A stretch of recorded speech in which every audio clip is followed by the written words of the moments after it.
What is going on, everyone of the planet? I am D Venom, and welcome to another episode of Raising Vibrations Podcast. All right, you guys, I hope that your weekend went accordingly as planned. I hope that you all stayed on the straight and narrow in regard to your weekend. I hope no one merged off track and did anything detrimental that would lower their vibrations. I have been honest with you guys thus far, and I'm going to continue to be that way. I will admit that there has been a series of relapses, unfortunately. But guess what? I'm still that highly vibrational bitch. I am going to practice what I preach. I am not going to allow my relapses to put me in a situation where I am going to lower my vibrations. That's not going to happen. So this explains a little bit of why I haven't been active, in regard to my podcast. I have a lot to take care of, you guys, including addressing you all.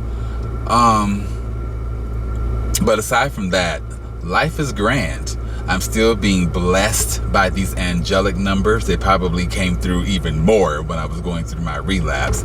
But yes, the angelic realm is still blessing me. And I wrote down some angelic numbers to share with you guys. Now, as you all can hear the paper in the background, I am very serious about my angelic numbers. Every chance that I get, I will go to YouTube and I will look up the numbers and I will dissect them all the way down to the single digit number, so that I can get their meaning and their lesson behind the numbers that they are sending to me. So anyway, I didn't write down some of the dates let me rephrase. I did not write the dates down to some of these angelic numbers that I came across, but they're usually the same typical numbers with a few other new sequence numbers that come along. 633, 822, 833, 844, 833 again, 944, 1010 was one of those days that I seen these particular numbers. I seen on the 17th of this particular month, I seen 744, 1010, 788, 1155, 1122, 1133, 244, 211, 212, 444, 355, 333, 334, 722, 544, 633, and 553 if I didn't say those particular numbers. On another day, I seen 655, 655 again, 808, 944, 332, 335, 822, 833, 855, 1255, 555. Baby, I'm telling you, the angelic realm is on my neck, and they're probably on a lot of you other people's necks out there as well. I'm so happy that I am spiritually guided and universally connected like that. I'm not trying to say that I'm the shit, but I am the shit. And I will probably be more the shit once I get rid of motherfucking methamphetamine, to keep it real. But I want to thank you guys for taking the spirit guide test. Now, y'all are pissing me off because I want y'all to not be coy with me. I'm not being coy with you all. I'm being very upfront and honest in regard to my life and putting it out there for judgment and some of everything else. So don't be shy. I'm just asking little things of you guys. And I wanted some of y'all to share with me your spirit guides, your top three, which guides are, guiding you and where do you think they're taking you, or whatever the case may be. Open up and just let me know. I'm guided by deities, ancestors, and star beings, if I'm not mistaken. So I want to know you guys to a degree, just like you guys are knowing me. And speaking of methamphetamine, I also want to open up a little bit more because some of you whom are listening to me are probably victims of child molestation. And unfortunately, I am a victim of that. And I was taken advantage of at an early age. I was taught to do things to this person. And this person was very, very, very, and still is very close to the family. And yeah, I just wish that I was never introduced to sex at a very early age, because it has fucked with me ever since this, until now. And unfortunately, methamphetamine is a sexual aphrodisiac for me. And it's power. You know, I get what I want when I have methamphetamine. You know, all I have to do is just say I got a little bit of stuff or whatever the case may be, and I can probably fuck the whole motherfucking football team type scenario. You know, get their ass high, and you know, straight men lose all type of inhibition when they are on that drug. Trust me, it will make you do some things that you would never thought you would motherfucking do. And I just don't. It's too much, you guys, and I probably am going to have to get some. Honestly, I probably won't, because when I'm not under the influence of methamphetamine, I am so not sexual at all. But as soon as I, you know, start fucking with that shit, and depending on the strength of the methamphetamine, child, I will fuck your whole generation. I'm just gonna keep it real. I get extremely horny on that mess, and I'm watching porn and doing all type of stuff, you know, just being ratchet, perverted, and you know, just nasty, okay? And I don't want to be that person. You know, I put myself in a lot of dangerous situations being under that influence like that, and being that highly sexual. And not to mention, I am a true bona fide Scorpio, born on Halloween. I am a Scorpio. We are the rulers of the sexual organs, if I am not mistaken, when it comes to astrology. And sexual energy is some of the strongest energy out there. Baby, I'm telling you, it is too much, and I can pull it in regard to when I start thinking about a certain something. I can pull it in, you know, real quickly in regard to just, you know, a scallywag or something like that. Now, if you guys are unfamiliar with a scallywag, because when I get under the influence of methamphetamine, I go scallywag hunting. Scallywags is basically dirty dick. You know, I'm just gonna keep it real with you. I'm not gonna sugarcoat anything. It's dirty dick. Pretty much homeless individuals. But let's just keep it real. Not all scallywags are dirty like that. There are some homeless individuals or less fortunate individuals out here that smell a lot better than your whole motherfucking generation, bitch. I don't be smelling any motherfucking thing, and they be tripping. Oh, I'm sorry, you know, I smell blah blah blah. No, I don't smell you. Shit, you smell better than some of these bitches that live behind four corner walls and have deodorant and a shower and shampoo and shit. So, no, I hate that stereotype, you know, all homeless people or less fortunate people are individuals that walk around here smelling like death. Bitch, it's not, no, that's far beyond true. That's far beyond true. I guess I would know, considering, you know, when I'm under the influence, I'm scallywag hunting, and I'm, you know, picking up less, fortunate individuals and taking advantage of that. That's what I mean by power. Hold on, you guys. Okay. But yes, that's Capital One calling me. They want their money. And so do I.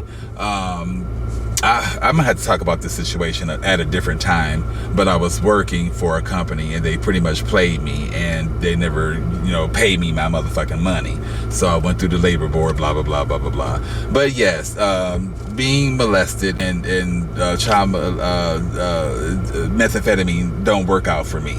It really does put me in a lot of situations that I normally would not put myself in had I not, relapsed and whatever else.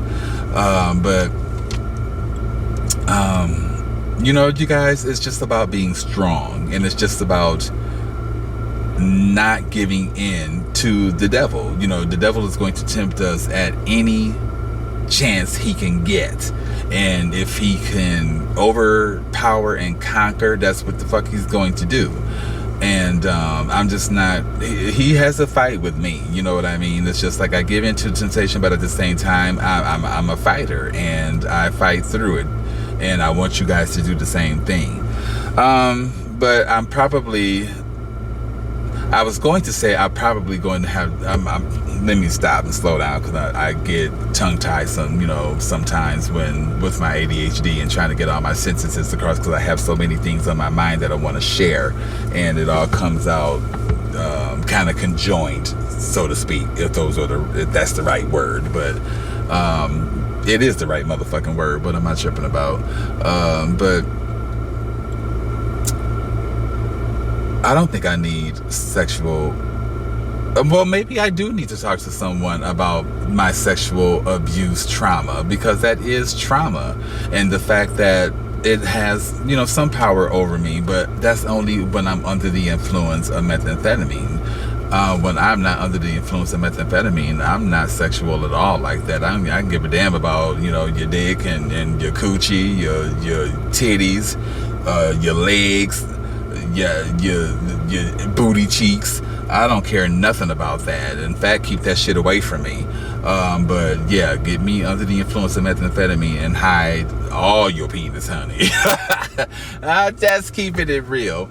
Okay, you guys, let me stop talking about that, because I used to be a phone sex operator back in my Vegas days, and I will put a vivid, candid picture in your motherfucking head about some stuff, and you will be shooting cream all through your damn house fucking with me.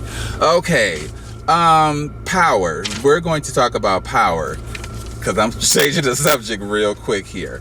Power. Now, speaking of methamphetamine, I have an ex-friend, and they let me just clarify this right now. They are not, to my recollect, a methamphetamine addict. They were an alcoholic. Let's just keep that real. I'm not going to get into why we're not friends anymore, but we were, middle school friends. And this person, I'm not sure if they still very coy, which I think they are. But they were very coy in school when we were growing up. And in fact, I was their Captain Save-A-Ho. I stood up for them when they were being bullied. And the tripped out part about that is, while I was standing up for someone whom was being bullied, I, in return, was being bullied in school and teased and tormented.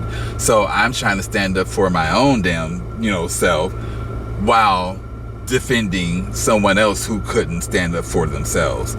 I was that person, you guys, and still am. I'll step in if I need to. But anyway, their addiction was to alcohol, and I'm not sure if I was living in Las Vegas or Illinois at this particular time, but I received a phone call from this ex-friend whom I thought was at home. Anyway, we're talking, and they sound normal, like they normally sound when we converse over the phone. They went on to basically slip in the fact that they're in the hospital. I was shocked because, for one, this person lives a very healthy lifestyle. They eat healthy, they exercise, they do all of that type of stuff. Even though that doesn't really matter, my mom's ex-husband, whom unfortunately passed away from cancer, his son was a doctor and very healthy. Unfortunately, dropped dead in the shower due to, I think, a heart attack. Now, you can be, but you can't be no damn doctor trying to preach being healthy to other people when you're not healthy yourself. So he lived by his standards, so to speak. And he was a very healthy individual. So for him to drop dead like that in the shower of, I believe, a heart attack. Yeah. So anyway, I paused the conversation and I asked them, what's going on? Why are you in the hospital? And they went on to tell me that they had drank too much alcohol and, pretty much got, food poisoning or not food poisoning, but alcohol poisoning.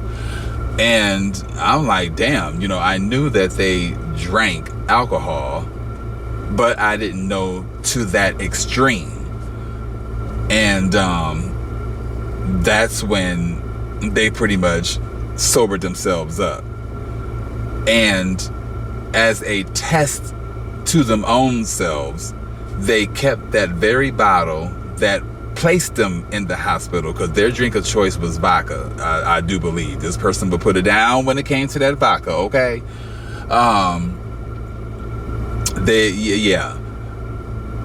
Their choice was vodka, and they kept that bottle, and they would walk past that bottle on a near air. No, they placed the bottle somewhere where they would see it every day. They would have no choice but to see that bottle every time they walked past it. And that was their constant reminder. Bitch, you are what put me in the hospital. You are what lowered my vibrations. You are, the cause of this. You are the cause. Oh, sorry, you guys. I got to get into it and hit my microphone. But you, alcohol, are the cause of why I am going through what I am going through at that particular time. So I'm going to keep your ass right here so that I can look at you, despise you, hate you, and not want anything to do with your ass. Now, I don't know if they have currently had a drink or whatever, because we don't talk like that anymore. They probably getting fucked up. No, I'm just kidding. I'm pretty sure they're not. But the fact that they have pulled from the core of their being every ounce of strength to not pick that bottle up and have another drink is amazing to me. And even though we're not friends to this day, I will still, how can I say it? Respect that particular individual and tell the world that this person is strong. Because if you can walk past that very bottle that you were enjoying before your ass went to that hospital and not have a drink, considering that you are an alcoholic, that says a lot about your strength. And I don't even think this person know how powerful they are. I tried this with methamphetamine. I had a hit of my, let me rephrase that, because that was about to come out extremely idiomatic. I tested myself, just put it that way. I was done with doing methamphetamine. I was sick of it, tired of it, and I had, done what remaining portions that I'd done that was left in the pipe. I cleaned it out. And instead of throwing the pipe away, because I'm just like, every time I do this, I'm going to go and buy another one. And, it's just that repetitive pattern, throw the pipe away, then you go buy another one. After I start getting cravings, throw that one away, go get another one, after the cravings come along. It's just a stupid ass repetitive pattern. Anyway, I'm like, I'm not going to throw this motherfucker away. I'm going to keep this damn pipe and I'm going to put it somewhere where I not have it out, but I'm just going to put it somewhere where I can not see it, but know where it's at, and know that this is my constant reminder that I don't want to do this. And I went for about, I want to say close to a month without doing it. And then I just had some really strong cravings one day, And I just gave into temptation, and I ended up, buying some stuff and filling the pipe up and whatever else the case may be. But I challenged myself, and I did it. And I can do it again. I'm going to do it again. I'm going to challenge myself in regard to my current situation. And I'm going to see if I can go a week without touching that damn pipe. And I'm going to see if I can go a month without touching that motherfucker. And I'm going to see if I can go a year without touching it. Where there's a will, there is a way. And with the strength of God in the angelic realm, anything is possible. So if you are going through addiction and, it's very difficult for you to overcome it, just know that you can overcome any motherfucking thing that you want to, as long as you truly put your mind into it. Mind, body, and spirit, put it all into it, in order to give yourself a better chance at life. Let me see here.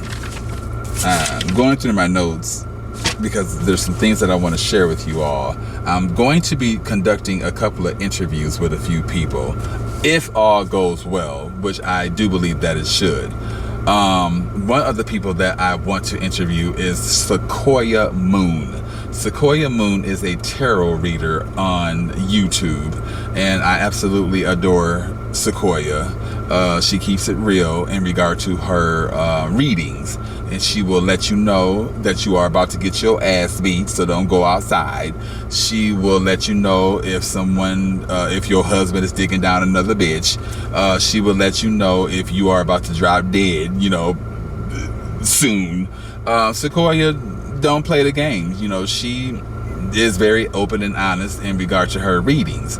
Now, I hear that tarot is about to be a thing of the past. It's evil, whatever else the case may be. You shouldn't get into tarot. If you want to know answers, ask God.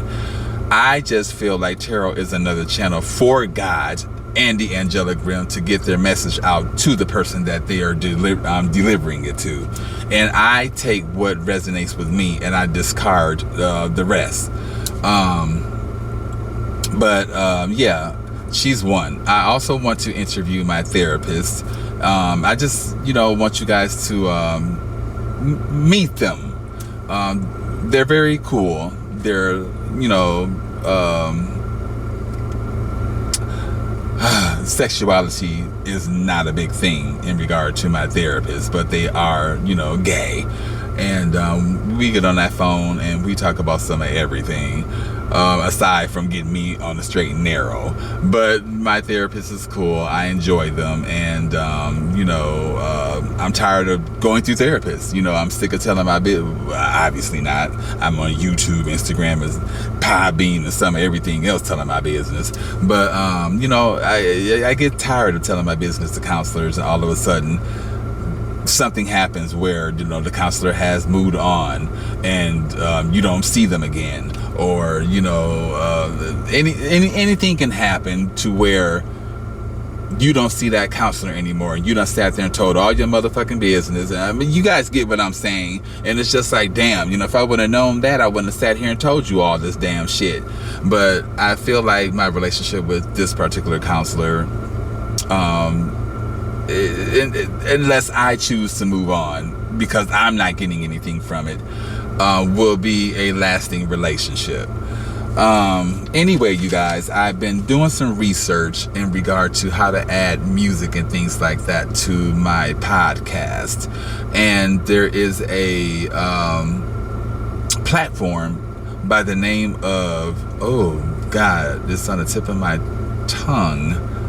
Not in that way. Get y'all minds out the gutter. It starts with a W, I think. Anyway, this is a particular platform that I guess distributes music on behalf of artists, so to speak, and you don't have to worry about royalties and paying royalties and all of that type of stuff.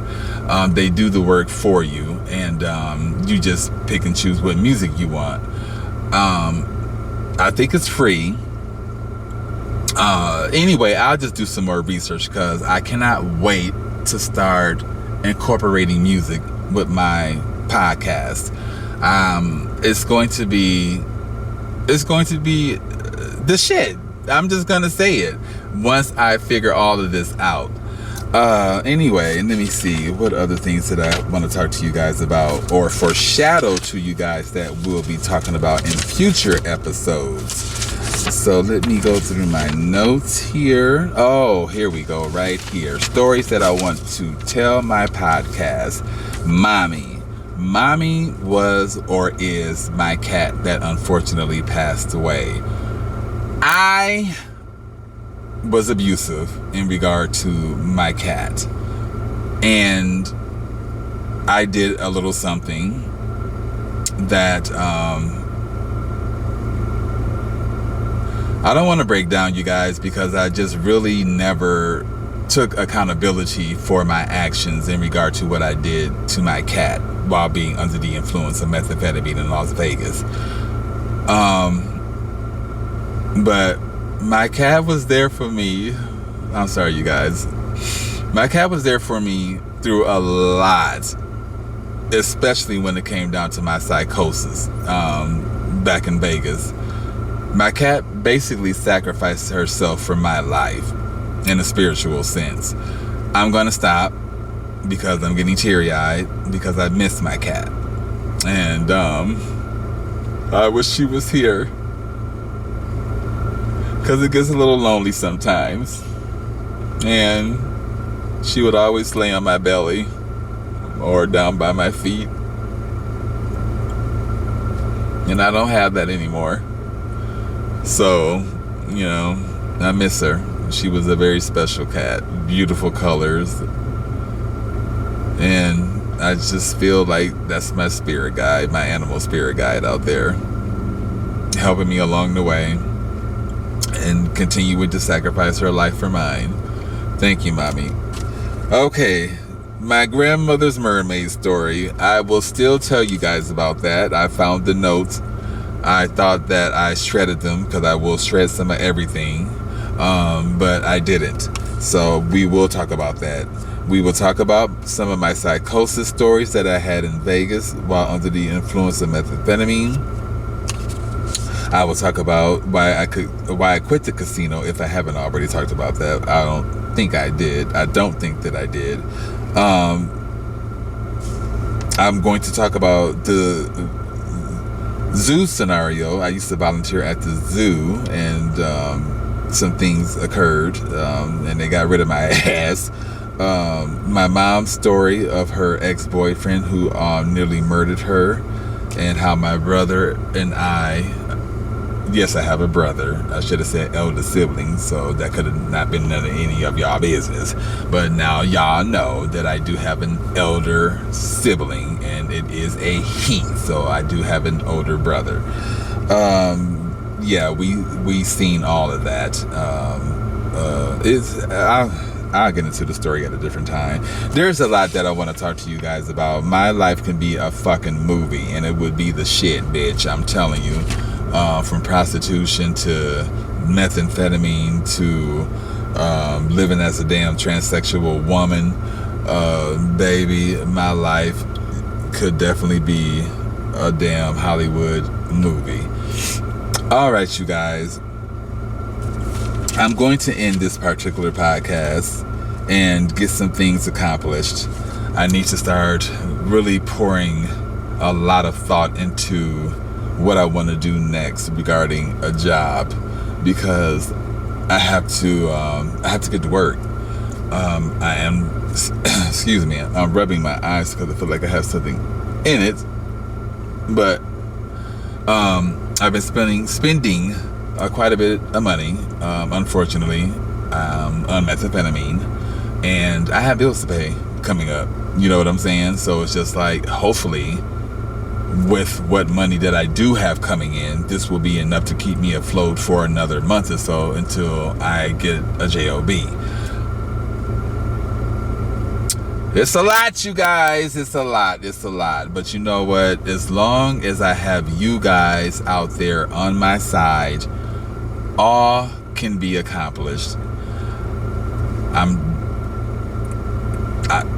I do apologize for not coming to you guys when I was going through my relapse stage. You know, I like to turn to my platforms and let them know, like, hey, I'm having cravings, you know, whatever else the case may be. You know, I know that you guys can't talk me out of it, considering, you know, well, maybe you guys can. Maybe y'all, I mean, I don't know. Maybe y'all can call the Podbeam or something, and I don't know. We're going to figure this out. But it would be nice if I could hear a voice or something talking me out of it, or it would be nice if I could get a spiritual hug from someone letting me know that it's okay. You know, I'm going to make it through. You know, those type of things really matter to individuals that are going through some tough times. And you know, people don't hug each other anymore. You know, I don't know what's wrong with that, but people aren't affectionate like they used to be. Yeah. All right, you guys, let me end this particular podcast and take my ass home and wash between my legs, because it smells like a damn weekend fish fry or some damn shit. But yeah, I need to get cleaned up. I need to raise my vibrations and live and practice what I preach. So I will probably play meditation music and cook. I bought potatoes. I'm going to make leek and potato soup, so I may as well go ahead and get started on that, so that I can have some food to last me for a couple of good days. All right, you guys, enough rambling. I am D Venom, and this is another episode of Raising Vibrations Podcast. Remember, all of my people out there with addiction, if I can make this happen for myself, functioning as an addict or not, you guys can do the same thing. Put whatever your addiction is, I know it's easier said than done, put that to the side and give yourself a chance at life, because we are all deserving of it. All right, you guys, namaste.